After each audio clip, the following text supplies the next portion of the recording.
نحمده ونصلي ونسلم على رسوله الكريم أما بعد فأعوذ بالله من الشيطان الرجيم بسم الله الرحمن الرحيم يا أيها المدثر قم فأنذر وربك فكبر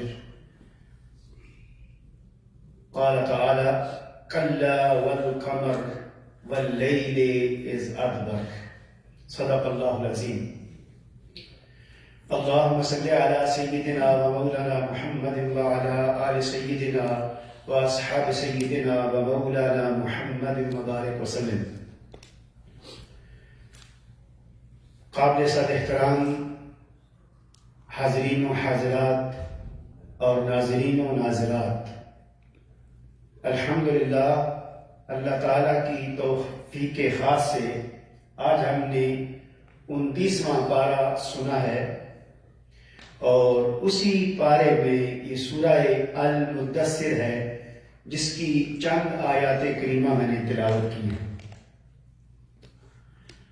کل میں نے حضور نبی کریم صلی اللہ علیہ وآلہ وسلم کے اختیارات اور تصرفات کے حوالے سے گفتگو کی تھی کہ اللہ کریم نے آپ کو تشریعی اور تکوینی اختیارات اور تصرفات عطا فرمائے ہیں. تو پہلے دونوں اختیارات میں سے میں نے قرآن کریم اور حدیث مبارکہ کے حوالے سے بات کی تھی. تیسرے اختیار کے بارے میں نے ایک سیرت کی کتاب کا حوالہ دیا تھا. تو بعض دوستوں کی طرف سے یہ ہوا کہ آپ نے تیسرے اختیار کے حوالے سے قرآن و حدیث سے حوالہ نہ دیا، نہ کوئی دلیل پیش کی. تو آج صرف ہم انشاءاللہ حضور نبی کریم صلی اللہ علیہ وآلہ وسلم کے جو تصرفات تکوینی ہیں اور انہی تصرفات کو آقا کریم کے معجزات بھی کہتے ہیں. جو آیت کریمہ میں نے تلاوت کی ہے یہ حضور نبی کریم صلی اللہ علیہ وآلہ وسلم کو اللہ کریم نے پیار بھرے انداز میں دعوت حق کو پھیلانے کے لیے، پہنچانے کے لیے اور انسانیت کو، لوگوں کو ڈرانے کے لیے پیغام بھیجا. اور آقا کریم کے تصرفات تکوینی یا جو معجزات ہیں وہ کچھ دعوت کے لیے ہیں، کچھ ضرورتاً آقا کریم نے انجام فرمائے اور کچھ آپ نے پیار اور محبت سے کرم فرمایا. تو یہ جو آیت کریمہ ہے سورہ مدثر کی، ان میں اللہ کریم فرما رہے ہیں اے چادر اوڑھنے والے حبیب اٹھے اور لوگوں کو اللہ کا ڈر سنائیں اور اپنے رب کی بڑائی اور عظمت بیان فرمائیں. اب اللہ تعالیٰ کی بڑائی اور عظمت کچھ غور کرنے سے، کچھ بتانے سے سمجھ آ جاتی ہے. اور یہ سورہ مبارکہ کا جو نزول ہے ترتیب کے حساب سے نمبر 4 ہے. یعنی اس سے پہلے 3 صورتیں نازل ہوئیں اور چوتھی سورت یہ سورہ مدثر ہے. انسان اگر غور کرے تو اللہ کریم کی پیدا کردہ ہر چیز اس کی ذات پر دلیل ہے، اس کی سنت کونیہ ہے اور جس کی مثالیں اللہ کریم نے اسی صورت میں دی ہیں. اور ان میں سے ایک مثال یہ ہے کلا والقمر واللیل اذا ادبر، کہ ہاں چاند کی قسم جس کا گھٹنا، بڑھنا اور غائب ہونا گواہی ہے کہ اللہ تعالی یا کوئی اس کائنات کو، اس موجودات کو پیدا کرنے والا اور چلانے والا ہے. اسی طرح واللیل اذ ادبر، اور رات کی قسم جب وہ پیٹ پھیر کر رخصت ہونے لگے. والصبح اذا اسفر، اور صبح کی قسم جب وہ روشن ہو جائے. تو یہ ساری چیزیں قدرت کونیہ ہیں، اللہ تعالیٰ کی سنت ہے جو اللہ کریم نے اپنے لفظ کن سے پیدا فرما دی تھی. اور آقا کریم نے دعوت دی، انہوں نے اس میں غور و خوض کی مگر وہ ایمان نہیں لائے. یہ موجود تھی چیزیں، لیکن کفار نے مشرکین نے حضرت انس رضی اللہ تعالیٰ کو بیان کرتے ہیں کہ کفار نے حضور نبی کریم صلی اللہ علیہ وآلہ وسلم سے کہا کہ آپ اگر اللہ کے نبی اور رسول ہیں تو پھر ہمیں چاند کو 2 ٹکڑے کر کے دکھا دیں۔ کفار نے، مشرکین نے دعوت کے جواب میں، یعنی حضور نبی کریم صلی اللہ علیہ وآلہ وسلم نے ان کو دعوت دی، تو دعوت کے رد میں انہوں نے مطالبہ کیا کہ آپ اگر یہ جو کہتے ہیں تو پھر ہمیں آپ چاند کے 2 ٹکڑے کر کے دکھا دیں۔ اب آقا کریم نے یہ جو آپ کی یہ تشریحی اختیار کے بعد تکوینی اختیار ہے، تصرف ہے، جو آپ کا معجزہ ہے، اس کو اللہ کریم نے بیان فرمایا۔ اب حضرت انس بن مالک رضی اللہ تعالی عنہ بیان کرتے ہیں کہ کفار کے کہنے پر آقا کریم نے چاند کو اشارہ کیا اور چاند 2 ٹکڑے ہو کر زمین پر آیا، ایک پہاڑی کے اس طرف اور دوسرا اس طرف، اور آپ فرماتے ہیں کہ ایسا نبی کریم صلی اللہ علیہ وسلم نے 2 مرتبہ فرمایا، یعنی چاند کو 2 مرتبہ ٹکڑے کیا۔ اب یہ عمل ہوا تو اللہ کریم نے اسی چیز کو قرآن کریم میں بیان فرما دیا۔ اقتربت الساعة وانشق القمر، اور سورہ قمر کا یہ پہلا کلمہ ہے کہ قیامت قریب آ گئی، اور سورہ قمر کا حسب نزول کے اعتبار سے 37واں نمبر ہے۔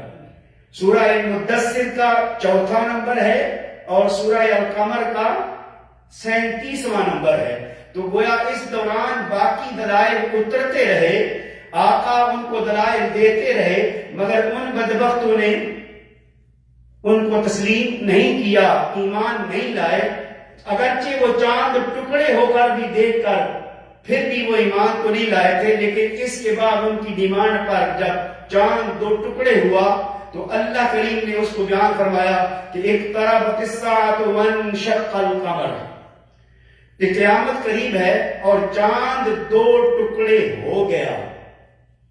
اب ان کلمات پہ غور کرنے کی ضرورت ہے۔ انشق القمر، کہ چاند 2 ٹکڑے ہو گیا، اور کوئی کام بھی خود نہیں ہوتا، اور اللہ کریم نے یہ نہیں فرمایا، حالانکہ سب کچھ کرنے والا اللہ تعالیٰ ہے، اگر وہ نہ چاہے تو کچھ نہیں ہو سکتا، اگر کچھ ہوتا ہے تو اس کی مرضی سے ہوتا ہے۔ اگر کوئی نبی اور رسول کوئی معجزہ دکھاتا ہے اور کوئی خرق عادت واقعہ ہوتا ہے تو وہ بھی اس کے اذن سے ہوتا ہے۔ یہاں اللہ کریم نے یہ نہیں فرمایا کہ میں نے چاند کو 2 ٹکڑے کر دیا، بلکہ ہمیں اطلاع دی کہ چاند 2 ٹکڑے ہوا۔ چاند کیا ہوا؟ 2 ٹکڑے ہوا۔ اب 2 ٹکڑے ہوا، یا کرنے والا جانے یا کروانے والا جانے۔ اب چونکہ حدیث سے ثابت ہے کہ آقا کریم نے اشارہ فرمایا تھا تو چاند 2 ٹکڑے ہو گیا، تو اللہ کریم نے اس کو بیان فرما دیا۔ تو گویا قرآن کریم میں آقا کریم کے اختیارات تکوینیہ، آپ کے معجزات، خرق عادات میں سے، اعمال میں سے، یہ قرآن کریم اس پر شاہد ہے۔ دوسرا میں نے عرض کی، یا ضرورتاً آقا کریم نے اپنے یہ تصرفات استعمال کیے۔ اب زمین سے چشمہ پھوٹنا یہ ایک نیچر ہے، کیونکہ زمین کے نیچے پانی موجود ہے، زمین کے نیچے پانی موجود ہے، اور اللہ کریم نے اپنے انبیاء کرام کو یہ حق دے رکھا ہے، اختیار دے رکھا ہے، ان کو اذن دے رکھا ہے، جب وہ چاہتے ہیں اللہ تعالیٰ ان کی لاج رکھتا ہے۔ اور موسیٰ علیہ السلام کا معجزہ ہمارے سامنے ہے کہ آپ نے عصا مارا تو زمین سے چشمے پھوٹے۔ یہ میں اس لیے بتا رہا ہوں کہ زمین سے پانی نکلنا ایک نیچر چیز ہے، ایک فطرتی عمل ہے، کیونکہ زمین میں پانی موجود ہے۔ اسی طرح سیدنا اسماعیل علیہ السلام کی ایڑی سے پانی نکلا تو وہ بھی زمین سے نکلا، مگر صحابہ اکرام بیان فرماتے ہیں، اور یہ بے شمار واقعات ہیں، بخاری اور مسلم شریف کی دونوں کتابوں میں موجود ہیں۔ میں صرف خلاصہ بیان کروں گا۔ وہ راوی بیان کرتے ہیں کہ ایک موقع پر ہم 300 لوگ تھے، 300 لوگ تھے، اور دوسرے موقع پر وہ راوی بیان کرتے ہیں کہ ہم 1500 لوگ تھے، اب جب بندہ سفر پہ جاتا ہے تو اپنا زاد و سامان ساتھ لے کے جاتا ہے، تو پانی کی مقدار جتنی پاسبل ہوتی ہے اتنی ہی ساتھ لے جا سکتا ہے۔ تو سفر پر کہیں بھی غزوے پر موجود تھے صحابہ اکرام آقا کریم کے ساتھ، تو پانی ختم ہو گیا۔ جب پانی ختم ہو گیا تو تشویش ہوئی صحابہ اکرام نے، قربان جاؤں کہ صحابہ اکرام بھی مومن تھے اور قرآن کریم ان کے لیے نازل ہو رہا تھا، ان کو بھی پتا تھا کہ جو کرنا ہے اللہ تعالیٰ نے کرنا ہے، یہ سب اللہ تعالیٰ کا ہے، مگر جب بھی پریشانی آتی تو وہ آقا کریم کی بارگاہ میں عرض کرتے، یا رسول اللہ یہ پریشانی ہے۔ جب پانی نہیں تھا پریشان ہوئے، آقا نے پوچھا کیا ماجرا ہے؟ عرض کی یا رسول اللہ قافلے میں پانی ختم ہو گیا ہے، پانی کوئی نہیں ہے۔ تو آقا کریم نے فرمایا کہ ایک برتن لاؤ جس میں چند قطرے پانی ہیں، تو آپ کی بارگاہ اقدس میں ایک چھوٹا سا جس کو ہم چھاگل کہتے ہیں وہ پیش کیا گیا، اس میں چند قطرے پانی کے موجود تھے۔ تو آقا کریم نے اپنی انگشتان مبارک اس چھاگل میں رکھ دی۔ جب رکھ دی تو اللہ سے دعا کی تو آپ کی انگشتان مبارک سے پانی چشمے کی طرح پھوٹنا شروع ہو گیا۔ اب بعض لوگوں نے اس کو تکثیر الماء کہا ہے۔ یہ تکثیر الماء سے مراد زیادہ کرنا، یہ پانی زیادہ کرنا نہیں ہے، بلکہ زمین سے چشمے پھوٹنا نیچرلی ہے، فطری بات ہے کہ زمین سے پانی آتا ہے، لیکن آقا کریم کی انگشت مبارک سے وہ راوی بیان کرتے ہیں کہ میں نے اپنی آنکھوں سے دیکھا کہ پانی یوں نکل رہا تھا، جیسے وہ بیان کرتے ہیں فَجَعَلَ يَنْبُعُ الْمَاءُ مِنْ أَصَابِعِهِ، اور دوسری روایت میں ہے فَجَعَلَ الْمَاءُ يَسُورُ بَيْنَ أَصَابِعِهِ كَأَمْثَالِ الْعُيُونِ۔ راوی کہتے ہیں کہ آقا کی انگشت مبارک سے، دست مبارک سے ایسے پانی نکل رہا تھا جیسے پریشر کے ساتھ کوئی نیچے سے آ رہی ہے۔ تو گویا آپ نے صحابہ کو حکم دیا کہ آپ ایک وضو کر لیں، تو صحابہ اکرام نے وضو بھی کیا، اپنے پانی کے لیے استعمال بھی کیا، اور اسی طرح روایت کے مطابق اگر 300 افراد تھے تب بھی، اور اگر 1500 افراد تھے تب بھی۔ تو راوی نے یہ بتانے کے بعد ہم 300 تھے اور ایک روایت میں ہے کہ ہم 1500 تھے، بتانے کے بعد کہتے ہیں کہ اللہ کی عزت کی قسم ہم اگر 1,00,000 بھی ہوتے تو تب بھی پانی کم نہ ہوتا۔ وہ پانی جو پورے قافلے میں ختم ہو گیا تھا، چند قطرے باقی رہ گیا تھا، وہی راوی بیان کر رہے ہیں کہ آقا کے دستان مبارک سے پانی اس طرح نکلا کہ اگر ہم 1,00,000 بھی ہوتے تو تب بھی وہ کم نہ ہوتا۔ تو گویا یہ ضرورتاً آقا کریم نے کئی مرتبہ ایسا فرمایا۔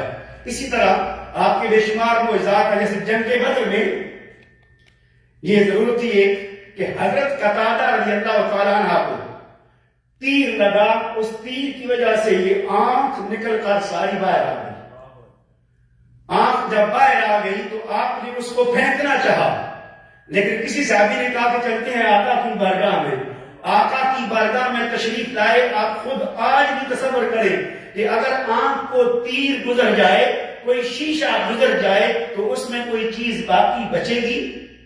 تو اس وجہ سے جب آقا کریم کی بارگاہ میں گئے، عرض کی یا رسول اللہ یہ ماجرا ہے، تو آقا کریم نے اپنے دست مبارک سے اس آنکھ کو پکڑا اور فٹ فرما دی، اور اسی طرح پھر حضرت قتادہ کو نظر آنے لگ گیا، اور جب تک ان کا وصال ہوا ہے اس آنکھ کی بینائی کم نہیں ہوئی۔ اسی طرح جنگ بدر میں ہی حضرت عکاشہ رضی اللہ تعالی عنہ، آپ جنگ لڑ رہے تھے، آپ کی تلوار ٹوٹ گئی۔ جب تلوار ٹوٹ گئی تو آپ بے اسلحہ ہو گئے، آقا کی بارگاہ میں عرض کی یا رسول اللہ میری تلوار ٹوٹ گئی۔ جب تلوار ٹوٹ گئی تو آقا کے پاس ایک لکڑی پڑی تھی، حضور نے فرمایا کہ ٹھیک ہے عکاشہ یہ لے لو، اس کو استعمال کرو۔ تو حضرت عکاشہ بیان کرتے ہیں، جس کو امام واقدی نے اپنی کتاب میں بیان کیا ہے کہ وہ دیکھتے ہی دیکھتے سفید تلوار بن گئی، اور اس تلوار کے ذریعے سے آپ پوری زندگی جہاد کرتے رہے۔ تو یہ آقا کریم کے تصرفات تکوینیہ ہیں، آپ کے معجزات ہیں۔ اسی طرح طعام کی کثرت، حضرت ابو ہریرہ رضی اللہ تعالیٰ عنہ ایک مرتبہ آپ نے عرض کی یا رسول اللہ قافلے میں کھانا ختم ہو گیا، کچھ کھانے کو نہیں ہے۔ تو آپ نے پوچھا کچھ ہے؟ آپ ہمارا کہ 21 کھجوریں ہیں. کتنی؟ 21 کھجوریں ہیں. تو آپ ہمارا کہ ان کھجوروں کو لے آؤ. وہ آقا کے سامنے لے آئے اور آقا سامنے کھجوریں رکھ کے پورے قافلے کو کہا کہ آؤ سب کھاؤ. وہ سارا قافلہ سینکڑوں کی تعداد میں آئے، وہ کھجوریں سارا قافلہ کھا گیا. وہ کھجوریں ابھی تک موجود تھی. جب کھانے والا کوئی نہیں رہا تو حضرت ابو ہریرہ سے فرمایا کہ ابو ہریرہ اس کو پاس رکھ لو اور جب جی کرے کھاتے رہنا. تو حضرت ابو ہریرہ رضی اللہ تعالیٰ عنہ نے اپنے پاس رکھی، جب ان کو ضرورت ہوتی اس میں سے نکال کر کھاتے رہتے. آقا کا زمانہ گزر گیا، سیدنا صدیق اکبر کا زمانہ گزر گیا، فاروق اعظم کا زمانہ گزر گیا، سیدنا عثمان غنی رضی اللہ تعالیٰ کا پورا زمانہ گزر گیا. اور اس پورے عرصے میں حضرت ابو ہریرہ رضی اللہ تعالیٰ عنہ کے پاس وہ کھجوریں موجود رہیں، آپ کھاتے رہے. سیدنا عثمان غنی رضی اللہ تعالیٰ عنہ کا جب شہادت کا وقت آیا، فتنہ کھڑا ہوا، اس وقت تک کے فساد میں فرماتے ہیں کہ مجھ سے وہ کھجوروں کا تھیلا گم ہو گیا. اگر وہ نہ گم ہوتا، یہ بھی مشیت تھی، نہ گم ہوتا تو آج ہو سکتا ہے ہم میں سے آج بھی اس میں سے کوئی کھا رہا ہوتا. تو آقا کریم کو اللہ کریم نے وہ اختیارات عطا فرمائے ہیں کہ یہ زندگی ختم ہو سکتی ہے، یہ کتابیں ختم ہو سکتی ہیں، یہ قلم ختم ہو سکتے ہیں، یہ زبانیں گم ہو سکتی ہیں، مگر آقا کی شان ختم نہیں ہو سکتی.